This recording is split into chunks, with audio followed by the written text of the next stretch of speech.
Hey guys, what's going on? This is the Eric Barber here, and welcome to my Cobra Kai Power Rankings video. In this video, we will be ranking all fighters that appear in the Cobra Kai TV show based off of their fighting ability. So the character at the very top of the list would be everyone else in a 1v1 street match scenario. Just a few rules that I want to get out of the way real quick. Number one is all fighters will be divided into two categories. So you're either going to be an adult or you're going to be like a student, teenager, whatever you want to call it. Number two is you actually have to be a named character. A lot of characters in Miyagi-Do, Cobra Kai, Eagle, Fang, Karate, they actually are not named, and these are what is considered to be fodder, where these characters just exist to get beaten up. So it's not really that useful to put them on a tier list or ranking sort of video. Last final rule, only characters that exist in Cobra Kai count. For instance, Miyagi is, in all the Karate Kid movies, but he does not actually fight or do anything in Cobra Kai. So for that, you have to actually fight in Cobra Kai to make this list. Hope you guys enjoy, and we'll start from the bottom up. Alright, so starting off at the very bottom of our list, sadly to say, it's actually going to be Bert. Now, why Bert? Bert, unfortunately, does not really win at all throughout the entirety of Cobra Kai. He loses in his first tournament debut in Season 1. He loses to Nate in Season 2. And in Season 3, he actually gets tossed around by fodder characters all throughout the Christmas Brawl. So for that reason, he is at the very bottom of the tier list. Next up, we have Nate. Nate is actually Bert's rival, and they're very similar in athletic ability. Nate ultimately beats Bert in their Season 2 battle, and there's nothing really been anything that would indicate that would change. So for that reason, Nate is second rung of the tier list right after Bert. After that, we got Kyler's main boy, Brooks, and why is he ranked as low as he is? Quite simply, he gets destroyed by Hawk in Season 3. Like, it's not even a close comparison, and gets kicked out of the dojo.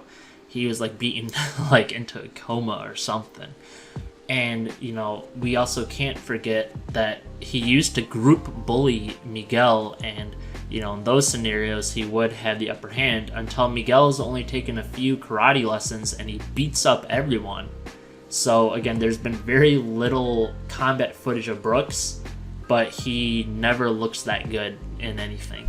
So for that reason, he is ranked pretty low. Next up, we actually have Trey and Cruz. These are the sort of criminals that were hanging around with Robbie a lot back in the day. And, these guys would pretty much only fight 2-on-1 or 3-on-1. They fought Robbie 2-on-1, and actually at some point did have the upper hand when Robbie was extremely early into his karate career, all the way back in Season 1.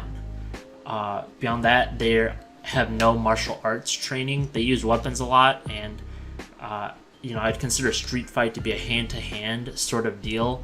So because of that, they're going to be extremely low. Everyone above them at least does have fight knowledge or fight experience. That's for sure. Next up, we have Mitch. Now, Mitch actually does get bodied by Kyler. And some might think that should make him even lower, but Kyler actually does have some fight experience. He fought Miguel quite a handful of times and actually was a good wrestler from a pretty short clip that we saw.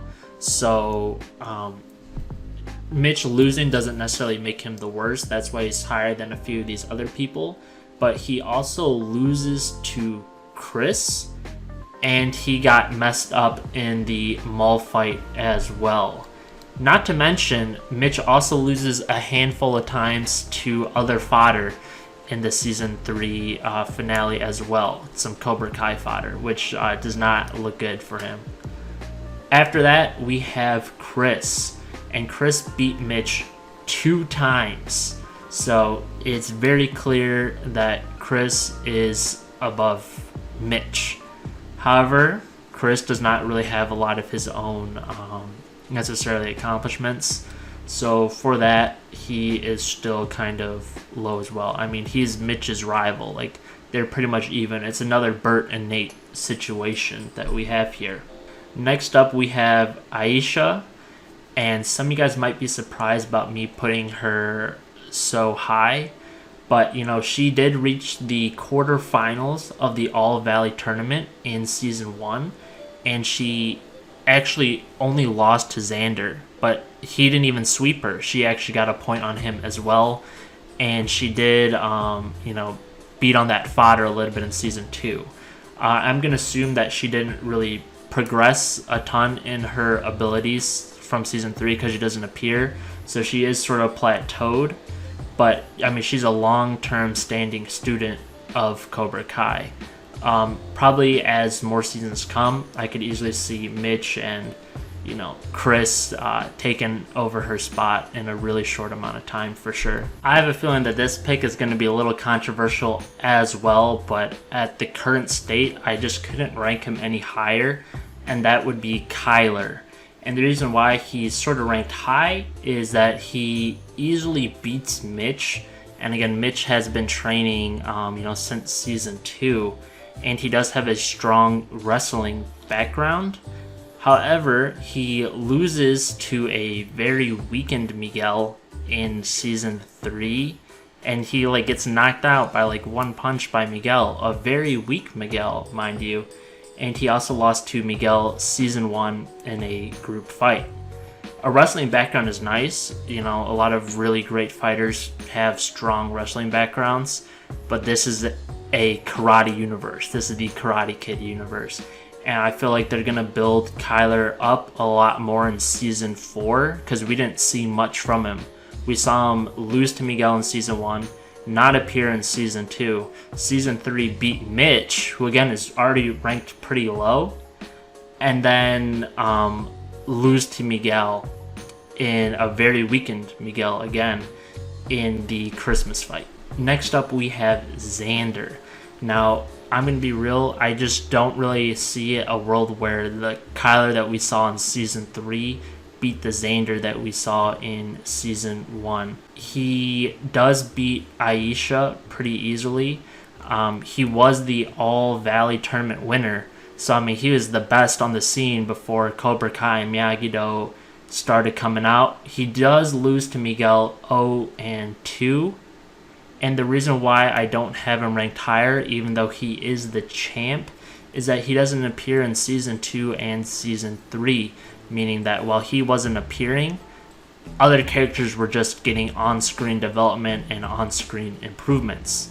So that's the reason why he's sort of at this mid-tier type of level. Next up, we have Dimitri. Now, some guys are going to be shocked. Like, how the heck do you have Dimitri over Xander and Kyler? You know, Dimitri has come a long way in terms of his karate ability.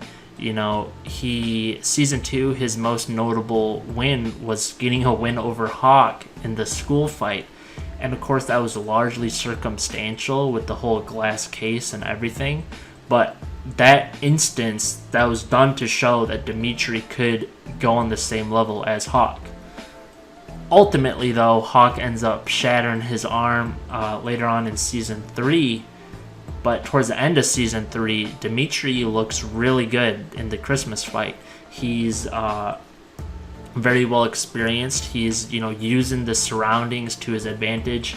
He's throwing around Bert and stuff to like form combos and everything. And he actually fights really well with Hawk. They're doing like, you know, they're working off each other. So Dimitri used to be really slow with karate, but he just started picking up and doing better as time went on. So that's why he's ranked high. And, you know, you might ask, why is he ranked above Xander? Xander's more of like a tournament fighter, and Dimitri's just been in so many fights since the show started.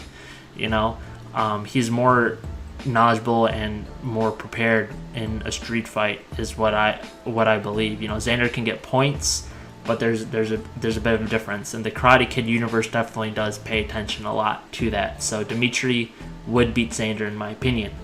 This guy you guys might think is a little bit too high, but in my opinion it makes perfect sense, and this is Sean.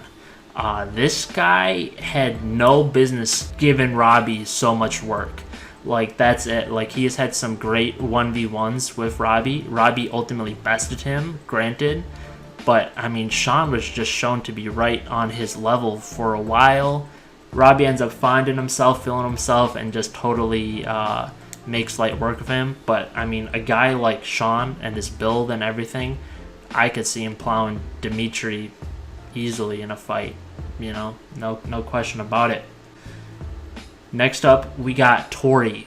Now, Tori, we've seen a lot from her. She beats fodder all day like they're nothing. And, you know, it's pretty clear that she and Sam are on the same level. Cobra Kai's really into these rivalries where people are just really closely evenly matched. She's just below Sam in terms of her ability. She does ultimately lose to Sam twice, though, even when she was cheating a little bit in their fights. But I guess that's sort of how she fights. Sam is up next, and Sam beats Tori in the fight. She beat her at her house, and she's a master of the wheel technique, which is kind of a crazy technique that they, I guess, only used once in a 2 versus 5 scenario at the mall. And, you know, Sam just really ran with it with Robbie. They just did really phenomenal job there. Next up, we got Hawk. Hawk is a guy that is for sure competitive with Miguel and Robbie. No doubt about it. He, you know, at one point was Kreese's next new prodigy. However, we haven't really seen Hawk beat the levels that Miguel and Robbie are at pretty much ever. You know, he's more closely aligned with Dimitri than he would be with Miguel and Robbie. He lost in the forest fight to Miguel. He lost in season 1 to Robbie in the tournament. So again, Hawk definitely is growing. He easily beat Brooks, but he still has a ways to go. He also did really well in the Christmas fight as well. Next up, we got Robbie, and this guy is Miguel's closest competitor. Some might say that he beat Miguel in the school fight, but everyone knows Miguel just let down his guard a little bit. He beat Sean in the prison fight. He won the mall fight. He's a really, really great fighter, and the second greatest student fighter on the show. Next up, we have Miguel, the champ, the verified champ. For one, I don't care what anyone says, he definitely beat Robbie in the school fight. He has just so much heart. Even, you know, the weekend Miguel was able to beat Kyler, you know, so he's just a crazy, unbelievable fighter. He won the All Valley, of course, that I already alluded to. And yeah, I mean, there's just no one else that's a student that can really beat his level right now. So for that reason, Miguel dominates the student list. All right, now we're going to go ahead and move on to the adult portion of the video. At the very bottom of our list, we have Louis LaRusso. And the reason why Louis LaRusso pulls so low is he doesn't have very many fights. He's not trained in anything, and he loses to Johnny even when he had a weapon and he was in a group setting. He was like a group fight against Johnny, and he still gets his butt whooped really bad. So that's why he's at the very bottom of the list. Next up, we have Stingray. And some guys might think Stingray is kind of low, don't you think?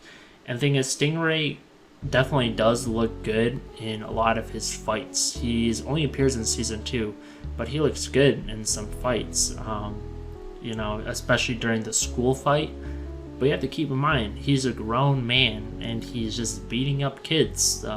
It's actually not very hard for a large grown man to beat up a sophomore in high school. You know, that's all I'm gonna say. And not to mention, he was not like a student of Cobra Kai for very long at all. So everyone else here would definitely beat the rocks out of him. Plain and simple. Next up, we have Jimmy. Jimmy's an original Cobra Kai student from the Karate Kid movies. He still holds up in the bar fight. So the only reason why I have him below is just because he's a brown belt. He's a brown belt in Karate Kid, and he quit karate after the events of Karate Kid.